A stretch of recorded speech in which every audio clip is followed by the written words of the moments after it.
എല്ലാവർക്കും നമസ്കാരം. നാഡീശുദ്ധി പ്രാണായാമത്തിൻ്റെ ഒരു വീഡിയോ ഞാൻ മുൻപ് പോസ്റ്റ് ചെയ്തിരുന്നു. അന്ന് 3 ഘട്ടത്തിലായിട്ട് നാഡീശുദ്ധി പ്രാണായാമം ചെയ്യുന്നതാണ് അതിൽ കാണിച്ചിട്ടുണ്ടായിരുന്നത്. അതിൽ കൗണ്ടിങ് സെക്ഷൻ അതിൽ ഉൾപ്പെടുത്തിയിട്ടുണ്ടായിരുന്നില്ല. ഇന്ന് ഞാൻ കാണിക്കുന്നത് ഇപ്പോൾ ഈ ലോക്ക്ഡൗൺ സമയത്ത് നമുക്ക് ചെയ്യാൻ പറ്റുന്ന ഒരു പ്രാണായാമമാണ് നാഡീശുദ്ധി പ്രാണായാമം. ഇപ്പോൾ ഇതൊക്കെ വൈറസ് നമ്മുടെ ലെൻസിനെയാണ് ബാധിക്കുക എന്നുള്ളതൊക്കെ നമ്മൾ കേട്ടിട്ടുണ്ടാവും. അപ്പോൾ അതിനൊക്കെ ഒരു വളരെ ഫലപ്രദമായിട്ട് ചെയ്യാൻ പറ്റുന്നൊരു പ്രാണായാമമാണ് നാഡീശുദ്ധി പ്രാണായാമം. അനേകം പ്രാണായാമ രീതികളുണ്ട്. ഇപ്പോൾ നമ്മൾ ഇന്ന് ചെയ്യുന്നത് കൗണ്ടിങ്ങിൽ 4:16:8 4 കൗണ്ടിങ്ങിൽ ശ്വാസം എടുക്കുന്നു, 16 കൗണ്ടിങ്ങിൽ ഹോൾഡ് ചെയ്യുന്നു, 8 കൗണ്ടിങ്ങിൽ പുറത്തേക്ക് വിടുന്നു. അതാണ് ഇപ്പോൾ നമ്മളിന്ന് ചെയ്യാൻ പോകുന്നത്. അപ്പോൾ എല്ലാവരും ഒന്ന് ട്രൈ ചെയ്യുക. സ്റ്റാർട്ടിങ്ങിൽ ചിലപ്പോൾ പറ്റിയെന്നൊന്നും വരില്ല, പക്ഷെ മെല്ലെ മെല്ലെ നമുക്ക് പറ്റും.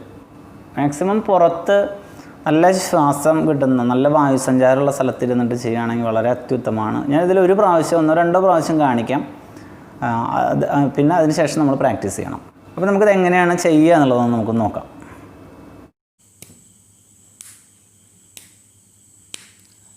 In 2, 3, 4, hold 2, 3, 4, 5, 6, 7, 8, 9, 10, 11, 12, 13, 14, 15, 16. Out 2, 3, 4, 5, 6, 7, 8. In 2, 3, 4.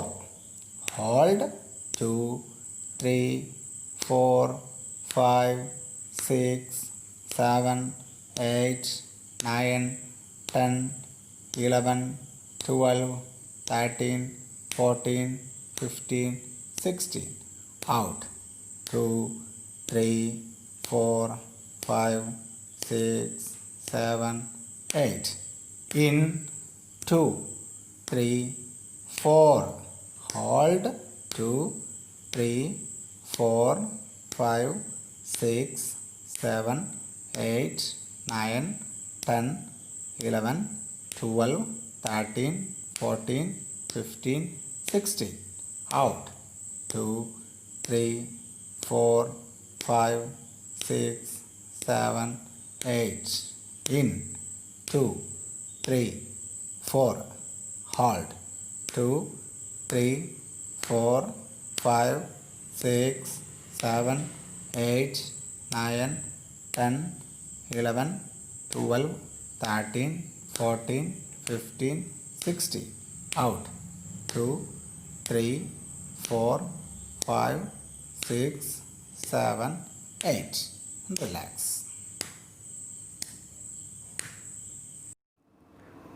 ഇപ്പോൾ എല്ലാവരും പ്രാക്ടീസ് ചെയ്യുന്നത് കണ്ടു. ഇത് മാസ്ക് ഇവിടെ വെച്ചിട്ട് നമുക്ക് പ്രാണായാമം ചെയ്യുന്നതുകൊണ്ട് യാതൊരുവിധ കുഴപ്പമില്ല. പക്ഷെ മാസ്ക് മുഴുവനായിട്ട് ഇങ്ങനെ മൂടിയിട്ട് ഇതുപോലെ ഇട്ടിട്ട് പ്രാണായാമം ചെയ്യരുത്. ഞാനിതിൽ ഒരു 1-2 പ്രാവശ്യം ചെയ്യുന്നതാണ് കാണിക്കുന്നത്. പിന്നെ അതിന് ശേഷം നമ്മൾ സ്വയമായിട്ട് പ്രാക്ടീസ് ചെയ്യുക. ഒരു 10 പ്രാവശ്യമൊക്കെ പ്രാക്ടീസ് ചെയ്താൽ മതി. എങ്ങനെയാണ് ചെയ്യുക എന്നുള്ളതൊക്കെ ഞാൻ മുന്നത്തെ വീഡിയോയിൽ കാണിച്ചിട്ടുണ്ട്. അതിന് ഇടത് കൈ ചിന്മുദ്ര പിടിക്കണം. ചിന്മുദ്ര എന്ന് പറയുമ്പോൾ ഈ ചൂണ്ടുവിരലും തള്ളവിരലും കൂടി ചേർത്ത് പിടിക്കുക. 3 വിരലും നിവർത്തിയിട്ട് ഇങ്ങനെ പിടിക്കുക. അതിന് മുദ്രകളൊക്കെ സഹായിക്കും. വളരെ കൂടെ ചെയ്യുമ്പോൾ ഒരു പ്രത്യേക റിസൾട്ട് ഉണ്ട്. പക്ഷേ മുദ്രകൾ പിടിക്കാൻ പറ്റാതെ കുറച്ച് പേര് മെസ്സേജ് അയച്ചിട്ടുണ്ടായിരുന്നു. ഈ ചൂണ്ടുവിരലും നടുവിരലും ഇങ്ങനെ മടക്കാൻ പറ്റുന്നില്ല എന്ന് പറഞ്ഞു. ഇത് മടക്കാൻ ശ്രമിച്ചപ്പോഴാണ് ഇത്ര അദ്ദേഹം അറിയണത് തന്നെ ഈ ചൂണ്ടുവിരലും നടുവിരലും മടക്കാൻ പറ്റുന്നില്ല എന്ന്. പല ആളുകളുടെയും കൈകളും കാലുകളൊന്നും ശരിക്കും ചലിപ്പിക്കാൻ മടക്കാൻ അതുപോലെ ഫ്ലെക്സിബിലിറ്റി ഒക്കെ നഷ്ടപ്പെട്ട് സ്റ്റിഫ്നെസ് ആയിട്ടുണ്ടാവും. നമ്മൾ ശ്രദ്ധിക്കുന്നില്ല എന്നുള്ളത് മാത്രം. അപ്പോൾ ഇങ്ങനെ സ്റ്റാർട്ടിങ്ങിൽ നമ്മൾ ഇതിങ്ങനെ മടക്കാതെ ചെയ്തുകൊണ്ട് ഒരു കുഴപ്പമില്ല, അങ്ങനെ ചെയ്യാം. പക്ഷേ ഇതൊരു മുദ്രയാണ്. മുദ്രകളൊക്കെ ഈ പഞ്ചഭൂതങ്ങളൊക്കെ ആയിട്ട് ബന്ധമുള്ളത് കൊണ്ട് തന്നെ അതിനൊരു പ്രത്യേകമായിട്ടുള്ളൊരു ഗുണമുണ്ട്. അത് മെൻ്റലി ആൻഡ് സ്പിരിച്വലി അത് ഒരുപാട് ഗുണങ്ങളുള്ളതാണ്. മുദ്രാശാസ്ത്രം എന്ന് പറഞ്ഞിട്ട് തന്നെ അനേകം പഠിക്കാനുണ്ട്. അപ്പോൾ അതിൻ്റെയും കൂടിയും ഗുണം കിട്ടാൻ വേണ്ടിയിട്ടാണ് മുദ്ര ചെയ്യുന്നത്. നാസിക മുദ്ര എന്നാണ് ഇതിൻ്റെ പേര്. ഇതിൽ ആദ്യം നമ്മൾ എന്താ ചെയ്യേണ്ടതെന്ന് വെച്ചിട്ടുണ്ടെങ്കിൽ വലത് മൂക്ക് ഇങ്ങനെ അടച്ച് പിടിക്കുക. എന്നിട്ട് ഇടത് മൂക്കിലൂടെ ശ്വാസം പുറത്തേക്ക് വിടുകയാണ് വേണ്ടത്. ശ്വാസം പുറത്തേക്ക് വിട്ടു. എന്നിട്ട് ഇടത് മൂക്കിലൂടെ തന്നെ ശ്വാസകത്തേക്ക് ഇടുക. ആ സമയത്ത് 1 2 3 4 അത്രയും കൗണ്ട് ചെയ്യാം. അതിനുശേഷം ഈ ഇടത് മൂക്ക് അടയ്ക്കുക,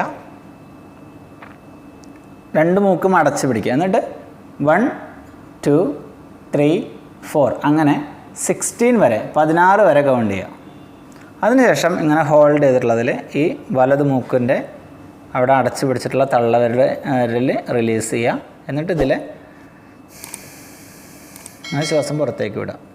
അത് 8 കൗണ്ടിങ്ങിൽ 1 2 3 4 അങ്ങനെ 8 വരെ കൗണ്ട് ചെയ്യുന്ന അത്രയും സമയം പുറത്തേക്ക് വിടുക. അതിനുശേഷം വീണ്ടും ഈ വലത് മൂക്കിലൂടെ തന്നെ ശ്വാസം ഉള്ളിലേക്ക് എടുക്കുക. അപ്പോൾ 1 2 3 4 അങ്ങനെ 4 കൗണ്ടിങ്ങിൽ വലത് മൂക്കിലൂടെ ശ്വാസം എടുക്കുക. വീണ്ടും ഹോൾഡ് ചെയ്യുക. 16 കൗണ്ട് ചെയ്യുന്ന അത്രയും സമയം ഹോൾഡ് ചെയ്യാം.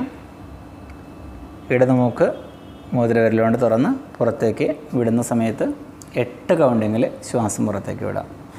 അപ്പോൾ ഇത് 4:16:8 എന്നുള്ളൊരു കൗണ്ടിങ്ങിൽ ചെയ്യുന്നൊരു പ്രാണായാമമാണ്. ആദ്യം ഇടത് മൂക്കിലൂടെ എടുക്കുക, ഹോൾഡ് ചെയ്യുക, വലത് മൂക്കിലൂടെ പുറത്തേക്ക് വിടുക. പിന്നെ വലത് മൂക്കിലൂടെ എടുക്കുക, ഹോൾഡ് ചെയ്യുക, ഇടത് മൂക്കിലൂടെ പുറത്തേക്ക് വിടുക.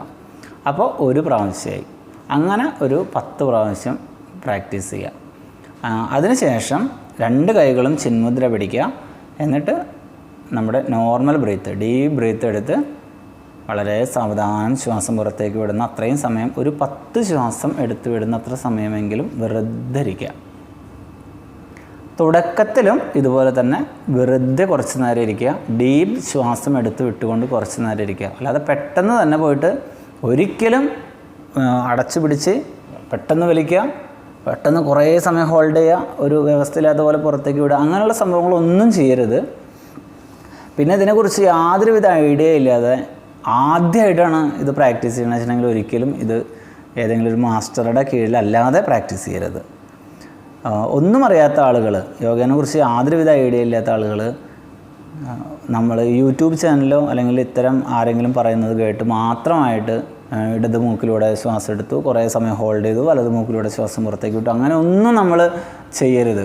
എനിക്ക് കുറേ ഇത്തരം കോളുകൾ വന്നിട്ടുണ്ടായിരുന്നു. ഒരു ബന്ധമില്ലാത്ത ആളുകൾ വന്നിട്ട് ഏത് മൂക്കിലൂടെയാണ് ശ്വാസം എടുക്കേണ്ടത്, എത്ര നേരം ഹോൾഡ് ചെയ്യണം, എനിക്ക് ആസ്മയുടെ പ്രശ്നമുണ്ട്, അല്ലെങ്കിൽ എനിക്ക് വേറെ കുറേ ബുദ്ധിമുട്ടുകളും കാര്യങ്ങളൊന്നും ഉണ്ട്, എനിക്ക് ഇരിക്കാൻ പറ്റുന്നില്ല, കൈ മടക്കാൻ പറ്റുന്നില്ല, പക്ഷേ ഞാൻ എത്ര നേരം ഹോൾഡ് ചെയ്യണം, അങ്ങനെയൊക്കെ ചോദിച്ചിട്ട് ഒരു ബന്ധമില്ലാത്ത ചോദ്യങ്ങളാണ് ചോദിക്കുന്നത്. അപ്പോൾ ആദ്യം തന്നെ ഞാൻ അന്ന് ഒരു വീഡിയോ ചെയ്തിട്ടുണ്ടായിരുന്നു. അതിൽ 3 ഘട്ടങ്ങളായിട്ട് പരിചയപ്പെടുത്തുന്നത് വളരെ നമ്മൾ ആദ്യം നന്നായി കേൾക്കണം. ഇത് കേൾക്കാതെ 3ാമത്തെ സെക്ഷനിലുള്ള പറഞ്ഞിട്ടുള്ളതിനെ കുറിച്ചൊക്കെയാണ് സംശയങ്ങൾ ചോദിക്കുന്നത്. ഒന്നും അറിയാത്തവർ വെറുതെ ഇടത് മൂക്കിലൂടെ ശ്വാസം എടുക്കുക, ഇടത് മൂക്കിൽ തന്നെ ശ്വാസം പുറത്തേക്ക് ഇടുക, വെറുതെ ശ്വാസം എടുത്ത് വിടുക. അതിനുശേഷം വലത് മൂക്കിലൂടെ ശ്വാസം എടുക്കുക, വലത് മൂക്കിലൂടെ തന്നെ പുറത്തേക്ക് വിടുക. ഒന്നും അറിയാത്തവർ വെറുതെ ആദ്യം ഇങ്ങനെയാണ് ചെയ്യേണ്ടത്. ഹോൾഡിങ്ങോ കൗണ്ടിങ്ങോ ഒന്നും ചെയ്യരുത്. അതിന് ശേഷമാണ് മെല്ലെ ശ്വാസം എടുക്കുക, ഹോൾഡ് ചെയ്യുക, പുറത്തേക്ക് വിടുക. കൗണ്ട് ചെയ്യാതെ അങ്ങനെയാണ് ചെയ്യേണ്ടത്. ആദ്യഘട്ടത്തിൽ ഒക്കെ വെറുതെ ദീർഘമായിട്ട് ശ്വാസം എടുക്കുക, അങ്ങനെ പറ്റാവുന്നത്ര ഉള്ളിലേക്ക് എടുക്കുക. ഹോൾഡിങ്ങും ചെയ്യരുത്, ശ്വാസം പുറത്തേക്ക് വിടുക. വെറുതെ ശ്വാസം എടുത്ത് വിടുക മാത്രം ചെയ്യുക. അത് വയറ് വീർക്കുന്ന രീതിയിലേക്ക് എടുക്കാൻ ആദ്യം ഒന്ന് ശ്രദ്ധിക്കുക. അതാണ് ആദ്യം ചെയ്യേണ്ടത്. അപ്പോൾ ഉദര ശ്വാസം എന്നാണ് പറയുക. അങ്ങനെ വ്യത്യസ്ത പേരുകൾ കുറേ ഉണ്ട്. പേരുകളെക്കുറിച്ചൊക്കെ പിന്നീട് വിശദമായിട്ട് ഏതെങ്കിലും യോഗ മാസ്റ്ററുടെ ക്ലാസ്സിലൊക്കെ ചെല്ലുന്ന സമയത്ത് പറഞ്ഞു തരാം. അവർ തന്നെ പറഞ്ഞു തരും. അതിനെക്കുറിച്ചൊക്കെ പഠിക്കാം. എല്ലാം കൂടി പറഞ്ഞിട്ട് ആ കൺഫ്യൂഷനാക്കുന്നില്ല. ഓക്കെ, അപ്പോൾ 4:16:8 എന്ന് പറയുന്ന രീതിയിൽ കൗണ്ട് ചെയ്യുന്ന പ്രാണായാമമാണ് ഇപ്പം ഇന്ന് നമ്മൾ ചെയ്തത്. ഇതുമായിട്ട് എന്തെങ്കിലും സംശയങ്ങളുണ്ടെങ്കിൽ താഴെ കമൻറ്റ് ബോക്സിൽ ടൈപ്പ് ചെയ്യാം. അപ്പോൾ എല്ലാവർക്കും വീഡിയോ കണ്ടതിന് നന്ദി, നമസ്കാരം. അടുത്ത ഒരു വിഷയമായിട്ട് അടുത്ത വീഡിയോയിൽ കാണാം. Okay, thank you.